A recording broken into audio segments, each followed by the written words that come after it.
Hello students, welcome to my YouTube channel. तो friends, हम लोग टर्बो मशीन के लेक्चर सीरीज़ में हैं, जहाँ पर हम लोगों ने पेल्टन व्हील स्टार्ट किया हुआ है और जिसके नियरली 6 सेशंस हम लोगों ने कंप्लीट कर लिए। अभी तक हम लोगों ने 7 से 8 न्यूमेरिकल्स भी कंप्लीट किए और वो 7 से 8 न्यूमेरिकल्स में हम लोगों ने बहुत सारी वैरायटी के प्रॉब्लम्स देखे हैं। तो basically there are two type of problems, जिसमें एक पहला जो था उसमें हम लोगों ने देखा था कि एक नेट हेड का जो प्रॉब्लम्स आते थे straight forward list of formulas को यूज़ करके। लेकिन उसके बाद फिर एक हमने पिछले सेशन में एक प्रॉब्लम देखा था जिसमें हम लोगों को नेट हेड के साथ में ग्रॉस हेड विथ फ्रिक्शन, तो वो चीज़ भी देखी थी। हम लोगों ने कुछ फार्मूलेज की लिस्ट भी देखी हुई थी। ये सभी फार्मूलेज हम लोगों ने देखे हुए हैं, दिस यू नो। इसमें मैंने कुछ फार्मूलेज ऐड कर दिए थे, तो वो एक बार वापस हम लोग देख लेंगे, रिवाइज कर देंगे। एच एफ, ठीक है, तो 4FL_V²/2GD ये एक फॉर्मूला था, और FL_V²/2GD, तो यहाँ पर 4 है, यहाँ पर 4 नहीं है, तो कौन सा फॉर्मूला कब यूज़ करना है? तो F की value less than equal to 0.009 अगर ऐसी रहती है तो ये फॉर्मूला यूज़ करना। अगर f की वैल्यू 0.009 से बड़ी रहती है तो then you have to use the below formula. तो ये दो चीज़ें याद रखो, friction factor and coefficient of friction का ये कॉन्सेप्ट है। यहाँ पर मैंने आप लोगों को ये बताया हुआ है। तो इस चीज़ को आगे ही बढ़ाते हुए हम लोगों ने एक और फॉर्मूला देखा हुआ है, small m diameter ratio small d by capital D। तो इस चीज़ को भी आप लोगों को ध्यान में रखना है। तो ये सभी, बाकी इसके अलावा तो बाकी के फॉर्मूले की लिस्ट है ही आप लोगों के पास। तो चलिए अब स्टार्ट करते हैं ये पर्टिकुलर न्यूमेरिकल। तो इस न्यूमेरिकल में हमारा जो है वो ट्विन जेट पेल्टन व्हील। तो twin jet Pelton wheel mean small n की वैल्यू हो गई 2, has a mean runner diameter of 168 metre. तो रनर का diameter means capital D 1.68 metres. Run at 500 RPM means n 500 था वो। Each jet is of diameter 152 mm। तो diameter का jet है, तो जेट डायमीटर 152 mm है, तो 152 इंटू 10⁻³ mm का मीटर में करना पड़ेगा। The net head is 510 metre. तो net head 510 metre. Bucket turns the jet through 165 degree. तो देखिए, bucket turns through 165 degree and relative velocity is reduced by 12%। Phi जो है 165 है, तो 165 नहीं लेना है, 180 माइनस 165 करना है। ऑलरेडी ये चीज़ मैंने आप लोगों को बताई हुई है। तो ये हो गया 15 degree. Relative velocity is reduced by 12%। मतलब रिलेटिव वेलोसिटी क्या हो गई है? 12% कम हो गई है। कम हो गई है मतलब आउटलेट में जो रिलेटिव वेलोसिटी मिलेगी वो 12% कम मिलेगी। कम का मतलब होता है 80% वैल्यू मिलेगी, करेक्ट? 82%, अगर 88%, सॉरी, अगर 12% है तो। अगर वही बोलता कि 15% कम हो गई तो 100 माइनस 15 इज 85, तो जहाँ पे 0.85 आता। तो इस स्टेटमेंट का मीनिंग क्या है? रिलेटिव वेलोसिटी 12% कम हो गई, मतलब आउटसाइड में जो रिलेटिव वेलोसिटी रहेगी वो 88% ऑफ अवेलेबल वैल्यू आप लोगों को लेनी होगी। तो VR2 is equals to 0.88 times of VR1। तो ये चीज़ भी आप लोगों को ध्यान में रखते हुए this will be your VR2, ठीक है, जिसको हम लोग बोल सकते हैं कि K इज 0.88 इन शॉर्ट। उसके बाद में when it flows over the bucket, windage and mechanical losses are 3% of water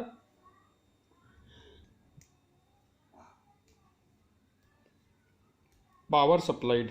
तो विंडेज एंड मैकेनिकल लॉसेस ऐसे कितना बोला है? 3% बोला है। तो what is mechanical efficiency? Mechanical efficiency loss 3% बोला है, तो मैकेनिकल इफिशियंसी कितनी हो जाएगी? 97%। तो 3% अगर मैकेनिकल लॉस होगा तो 97% उसकी इफिशियंसी होगी, ठीक है। तो ये आप लोगों को रखना है याद में। नोजल कोएफिशिएंट इज 0.98, मतलब CV is 0.98। Find water power supplied, तो water power means WP, brake power means shaft power, force on each jet on the bucket, तो फोर्स निकालना है हर बकेट पे, and last one is overall efficiency. तो अगर इसको हम लोग अच्छे तरीके से अगर देखते हैं तो you can write down these thing. देखिए मैंने अच्छे तरीके से ये लिखा हुआ है, just you should copy this, है ना, इसको कॉपी कर लेना है आप लोगों को ठीक से, पॉज करके, और ये आप लोग लिख लीजिए। ओके, तो चलिए आप न्यूमेरिकल स्टार्ट करते हैं।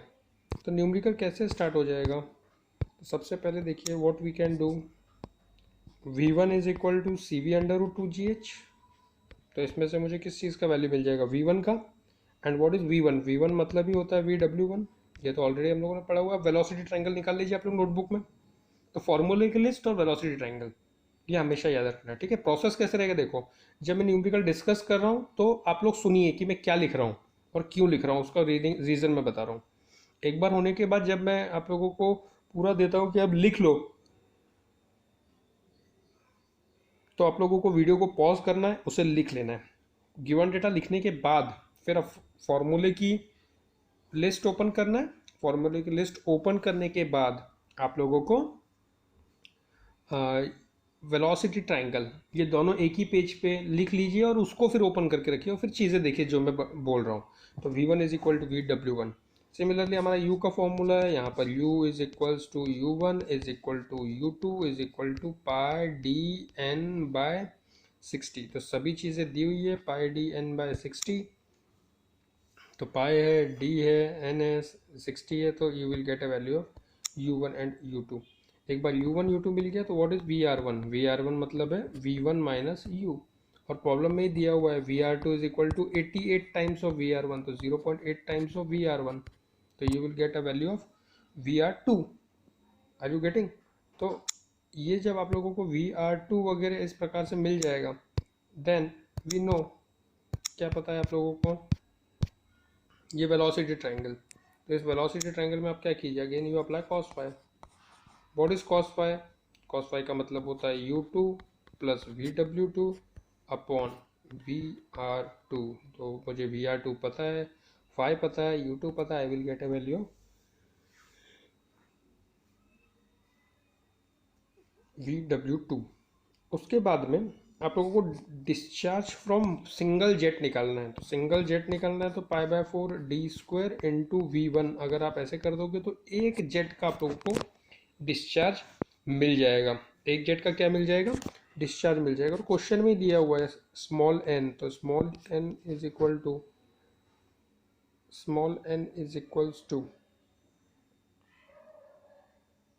एक जस्ट मिनट, ये फॉर्मूला थोड़ा सा गलत हो गया। नंबर ऑफ जेट ना, what is number of jet? Number of jet का मीनिंग होता है capital Q by small q। तो स्मॉल q को इससे मल्टीप्लाई कर दो n से, तो you will get total q discharge, ठीक है। तो ऊपर जो मैंने स्मॉल q निकाला date is for one jet, एक जेट से, उसको इंटू 2 कर दिया तो भी तुमको टोटल डिस्चार्ज मिल जाएगा। अब टोटल डिस्चार्ज मुझे क्यों चाहिए, because I want a water power, ठीक है। तो वाटर पावर एक्चुअली क्या हो सकता है, देखो ये ऐसा मेरा डैम है, यहाँ से मेरा, ठीक है, ऐसे 2 3 4 5 ब्रांचेस निकल सकते हैं। तो यहाँ पे मेरे कितने नोजल हो गए, यहाँ पे एक नोजल, यहाँ पे एक नोजल, यहाँ पे 3 नोजल हो गए। बट देखो टोटल डिस्चार्ज तो एक ही है ना। तो what is discharge, capital Q, इसका ये स्मॉल q, इसका q, इसका q, ठीक है। बट तीनों का डायमीटर एक ही दिया है, तो दो ही जेट का प्रॉब्लम है, तो इसका q प्लस इसका q, दोनों का डायमीटर सेम है, इसलिए उनको 2 × 2 कर दिया। तो टोटल q जो रहेगा, यहाँ पे जो एनर्जी अवेलेबल है वो टोटल q की दी है। तो what is water power, rho g capital QH। क्यों capital Q? Because water power कहाँ पे होता है, डैम में होता है। तो डैम से पानी आकर 2 नोजल पे जाएगा। तो पहले मैंने एक नोजल का निकाला, इंटू 2 किया तो 2 नोजल का आ गया, मतलब टोटल डिस्चार्ज आ गया। फिर टोटल डिस्चार्ज से मुझे टोटल पावर मिल जाएगा। तो this is about your water power. एक बार ये वाटर पावर आ गया तो then you have m dot, m dot मतलब फॉर्मूला है रो क्यू। तो रो क्यू आने के बाद we have a standard formula of runner power. Runner power का फॉर्मूला है m dot VW1 U1 plus minus VW2 U2। तो U1 U2 same है, सिंपल, आप लोगों को सभी चीज़ें पता है। You will get a runner power. Mechanical efficiency दिया हुआ है प्रॉब्लम में, mechanical efficiency is equal to shaft power upon runner power. तो मुझे प्रॉब्लम में देखो शाफ्ट पावर निकालना था। गेटिंग? तो इस प्रकार से आप लोगों को चीज़ें निकालना है। अब मुझे क्या निकालना है, एक नोजल से क्या निकालना है, एक नोजल से एक नोजल का फोर्स निकालना है। ठीक है, अब एक नोजल का मुझे फोर्स निकालना है, गिवन डेटा देख लो। ठीक है, अब एक नोजल का फोर्स निकालना मतलब एक नोजल का मास निकालना पड़ेगा। तो मास का फॉर्मूला है रो इनटू एक नोजल का क्यू। तो इधर से मुझे m1 डॉट मिल जाएगा। What is m1 dot? एक नोजल का मास। अब एक नोजल का मास मिल गया तो फोर्स का तो स्टैंडर्ड फॉर्मूला हम लोगों ने पढ़ा ही हुआ है, m dot into VW1 plus minus VW2। तो जो VW2 की साइन होगी वो ले लीजिएगा, यहाँ पे m1 आएगा। क्यों? क्योंकि मुझे ईच नोजल पूछा हुआ था। तो from there you will get the value of f। तो यहाँ प्लस लेना है कि माइनस लेना है, किस चीज़ के ऊपर डिपेंड है? ये डिपेंड है आप लोगों का VW2 का क्या साइन आता है। तो अगर if VW2 is minus then यहाँ पे माइनस ले लीजिए, प्लस है तो प्लस लेना है। जो VW का साइन होगा बस वो यहाँ पे लेना है। Then again we don't have generator efficiency, तो generator efficiency is equal to GP upon SP। ये चीज़ हम लोगों ने बार बार की। अगर जनरेटर इफिशियंसी नहीं दी तो उसको 1 ले लीजिए, क्योंकि मुझे प्रॉब्लम में ओवरऑल इफिशियंसी पूछा है। तो I want a generator power, तो जनरेटर इफिशियंसी को 1 ले लिया। तो shaft power is equal to generator power हो गया। एक बार shaft power is equal to generator power हो गया तो then overall efficiency is equal to generator power upon water power. सभी चीज़ें मुझे पता है। I will get a value of overall efficiency. मुझे किस चीज़ की वैल्यू मिलेगी? ओवरऑल इफिशियंसी की वैल्यू मिलेगी। एक बार मैं रिवाइज कर देता हूँ चीज़ों को, तो देखते हैं फिर। देखो V1 निकाला था, देन U1 निकाला, VR1 V1 minus U, VR2 K times VR1 cos phi U2 plus VW2 upon VR2। उसके बाद में small q is equal to pi by 4 D square into V1। तो स्मॉल q आ जाएगा, then small n is equal to q by q, capital Q आ जाएगा, then water power rho G Q H. तो m dot आ जाएगा, m dot is equal to rho q। जैसे ही आपको m डॉट आया तो रनर पावर निकाल पाओगे। m dot VW1 U1 plus minus VW2 U2, तो रनर पावर आएगा। Mechanical efficiency is equal to shaft power upon runner power. तो you will get a shaft power.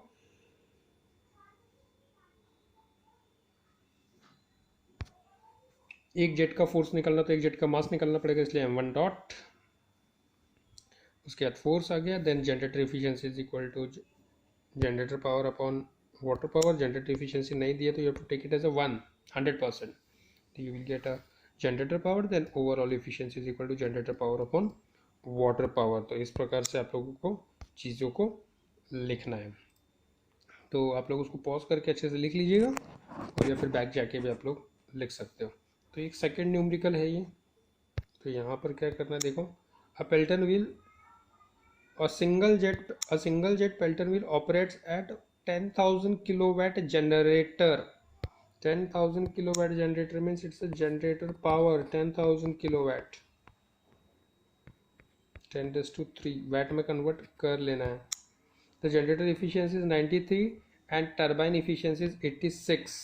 Generator efficiency 96, तो eta G 96, sorry 93 है, 0.93 कर दीजिए। Turbine efficiency means overall efficiency, तो eta O 0.86 top margin में लिख लो। Turbine efficiency means overall efficiency.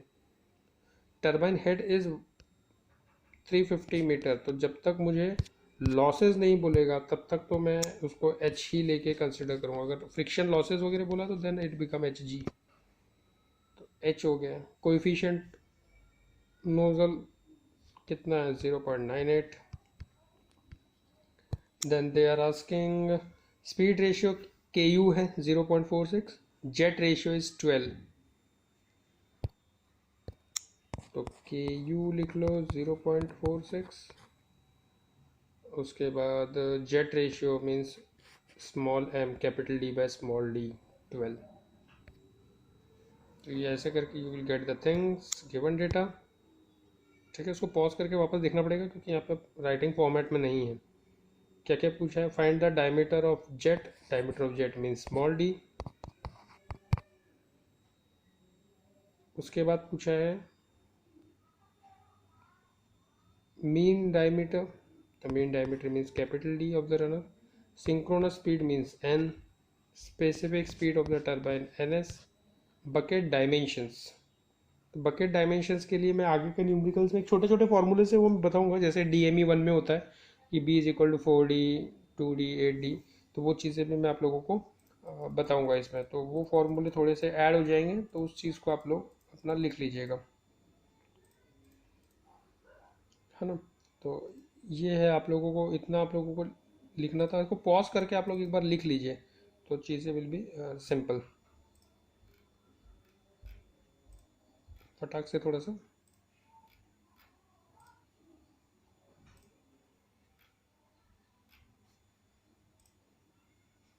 हो जाए तो मुझे बताइए फट से। ओके, तो होपफुली आप लोगों ने इसे लिख लिया होगा।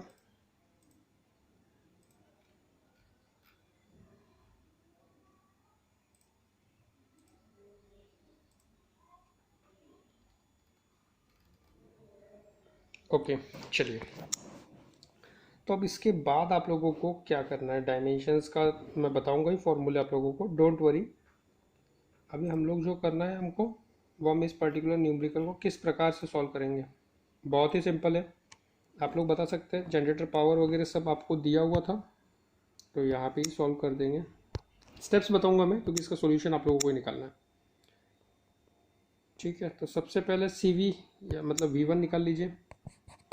V1 = CV√2GH, सभी वैल्यू दिए हुए तो V1 आ गया। KU U/V1, you will get a value of U। Capital D दिया हुआ है, कितना है कैपिटल D दिया हुआ है क्या, नहीं दिया है। RPM दिया हुआ है क्या, नहीं दिया है। ओके ओके, डिस्चार्ज निकाल सकते हैं क्या, डिस्चार्ज भी नहीं निकाल सकते। So what you will do now, turbine efficiency दिया हुआ है। ओके, तो what is overall efficiency, overall efficiency का मेरा फॉर्मूला है generator power upon water power. Generator power दिया हुआ है तो you will get a value of water power. एक बार वाटर पावर आ गया तो what is the formula, ρ/G/H, या नंबर ऑफ जेट नहीं दिया है, मतलब स्मॉल क्यू कैपिटल क्यू एक ही रहेगा, तो you will get a value of capital Q. Okay, एक बार कैपिटल क्यू आ गया तो Q = π/4 D² इंटू V1, तो you will get a value of small D. किस चीज़ की वैल्यू मिल जाएगी, स्मॉल डी की। Then we have small m = capital D/स्मॉल D, you will get a value of capital D. इसको पॉज करके आप लोग लिख लीजिएगा। Then after that you have U, तो U को कैसे लिखोगे, तो U = अभी मैंने कैपिटल D निकाल ही लिया है, तो πDN/60, तो you will get a value of capital N। Generator efficiency दिया है, what is generator efficiency, generator efficiency का फॉर्मूला है generator power upon shaft power, तो you will get a value of shaft power. जैसे आप लोगों को शाफ्ट पावर मिलेगा वो वैट में मिलेगा, उसे किलो वैट में कन्वर्ट कर लीजिए, मैंने आप लोगों को बताया है। तो कैसे किलो वैट में कन्वर्ट करना है, उसको 10⁻³ से मल्टीप्लाई कर दीजिए। तो NS = N√P/H⁻⁴, ये चीज़ मैंने बताई है। ये पावर होता है शाफ्ट पावर, और ये पावर भी किलो वैट में चाहिए, याद रखिए। जनरेटर पावर जो है वो वैट में है, ठीक है, तो उसको किलो वैट में कन्वर्ट करना पड़ेगा। आपका जो शाफ्ट पावर आएगा वो वैट में ही आने वाला है, तो उसको किलो वैट में कन्वर्ट करना है, फिर यहाँ पे पुट करना है, तो you will get a value of NS। तो बकेट डायमेंशंस मैं आप लोगों को बताता हूँ, डोंट वरी। अगर आप लोगों को चाहिए तो एक जस्ट अ मिनट, मैं आप लोगों को बताता हूँ क्या क्या फॉर्मूलेज उसके होंगे, वो हम लोगों को एक बार देखना पड़ेगा। तो उसके से उसके छोटे छोटे फॉर्मूलेज होंगे, जैसे हम लोगों ने कैसे इसमें किया था।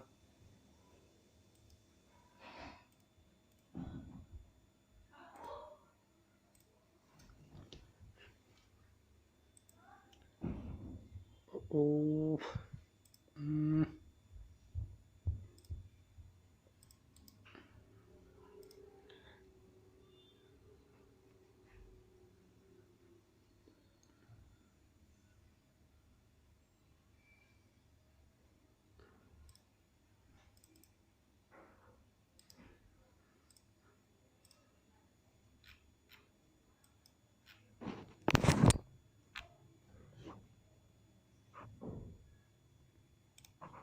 चलो ठीक है, उसको फिर हम लोग देखेंगे, मैं बताता हूँ आपको, मैं ढूंढ रहा हूँ, जैसे ही मुझे पता चलेगा या फिर मैं लास्ट तक आप लोगों को बताऊंगा।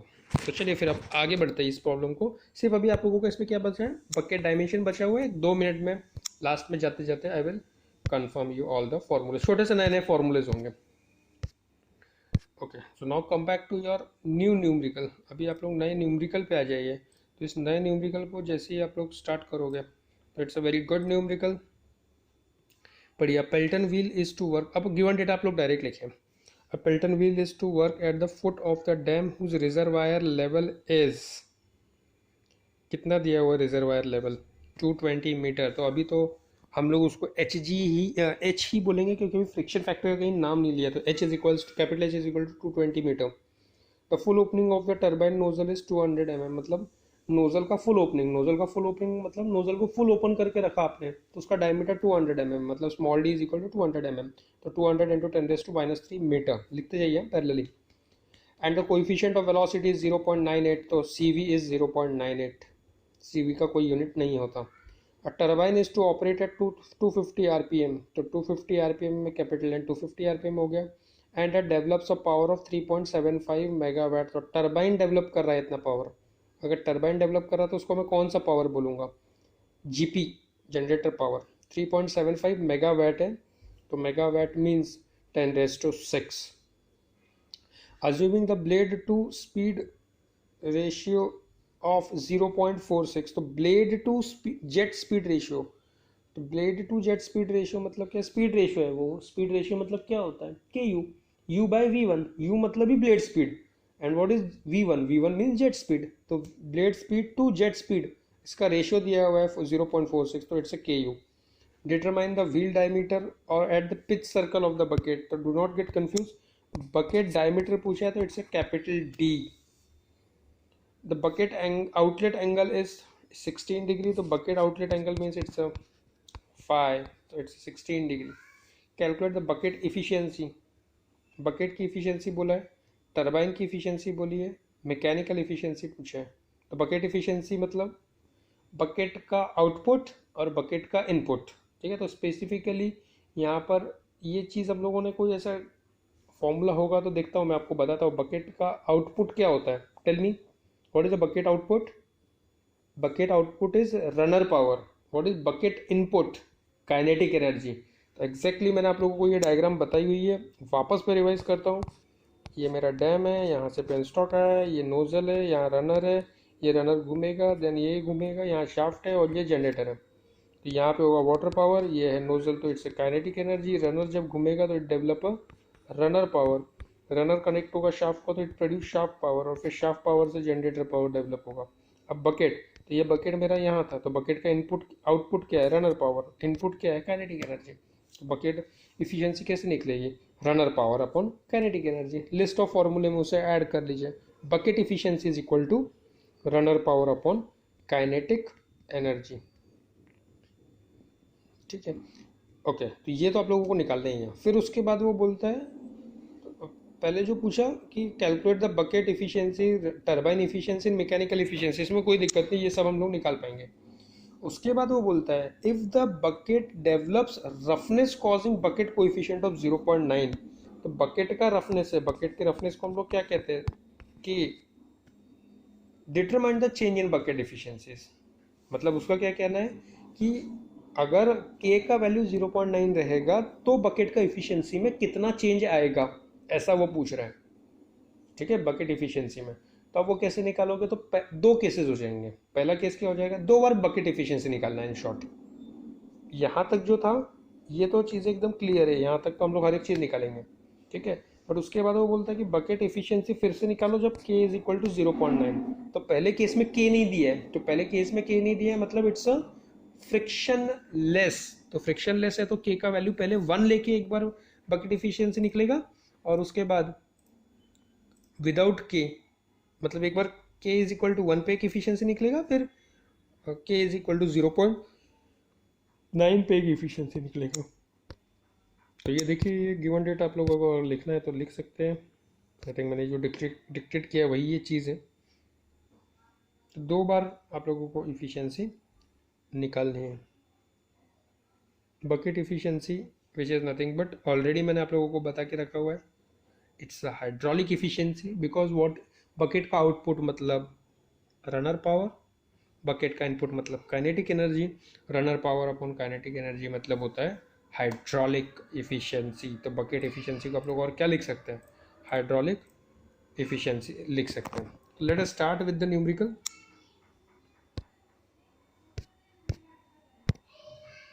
तो u निकाल सकते हो, u is equal to pi d n by 60। सभी वैल्यू दिया हुआ है तो you will get a value of u। Similarly एक भी नंबर ऑफ जेट नहीं दिया है तो एक ही कंसिडर करके हम लोग pi by 4 D square into V one, तो यहाँ से आपको q का वैल्यू मिल जाएगा। Then you calculate water power, तो what is water power, rho G Q H, तो you will get a water power. M dot is equal to क्या मिल जाएगा, रो क्यू, तो रो मिल जाएगा। Then you can calculate the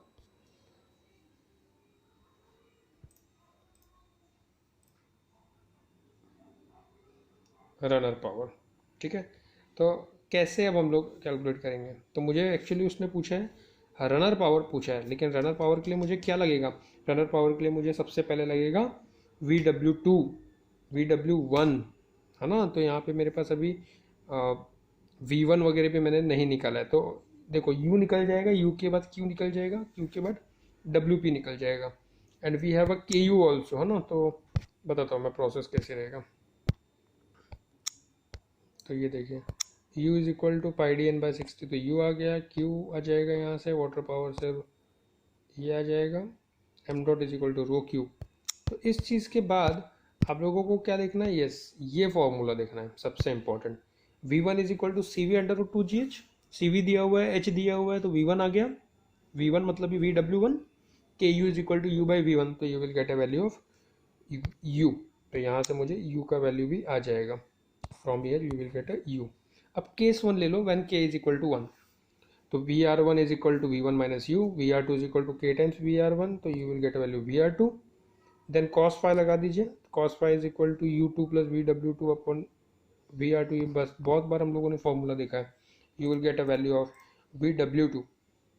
ठीक है, अब एक बार VW2 मिल गया तो what you can do, you can use the generator efficiency. What is generator efficiency, generator power upon shaft power, तो you will get a value of shaft power. Generator efficiency दिया हुआ है, अगर नहीं दिया है तो 1 लीजिए। Then what is mechanical efficiency, eta mech is equal to shaft power upon runner power. तो इसमें से आप लोगों को क्या मिल जाएगा, मैकेनिकल इफिशियंसी। ठीक है, then you will get a value of eta h. What is eta h, twice of VW1 U1, VW1 भी पता है, U1 भी पता है, U1 मतलब U।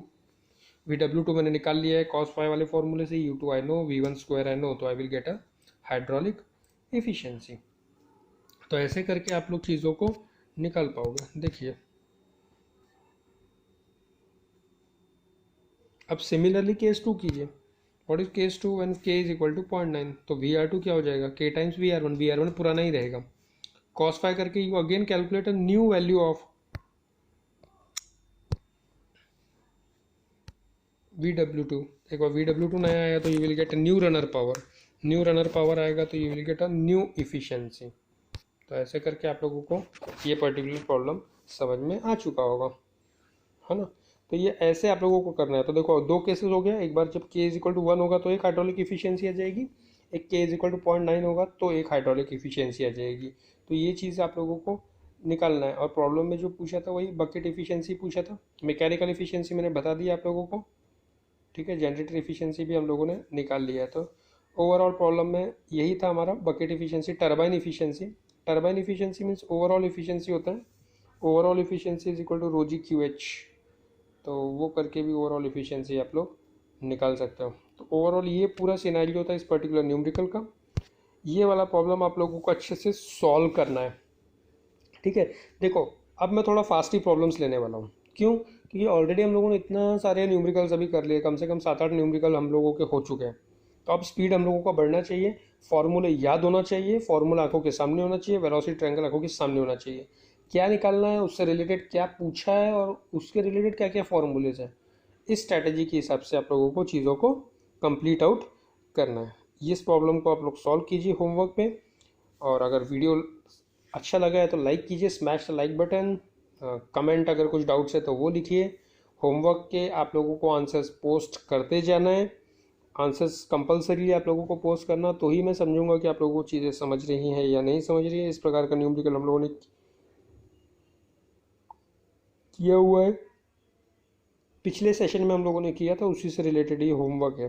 तो जो एच जी वाला प्रॉब्लम था बड़ा वाला, जहाँ से हम लोग क्यू इक्वेट करके किए थे, तो उस प्रॉब्लम को भी एक बार आप लोग नोटबुक को देखिए और इस चीज़ों को सॉल्व करने की कोशिश कीजिए। तो आज के लिए इतना काफ़ी है। ठीक है, thanks for attending and joining the session. जय हिंद।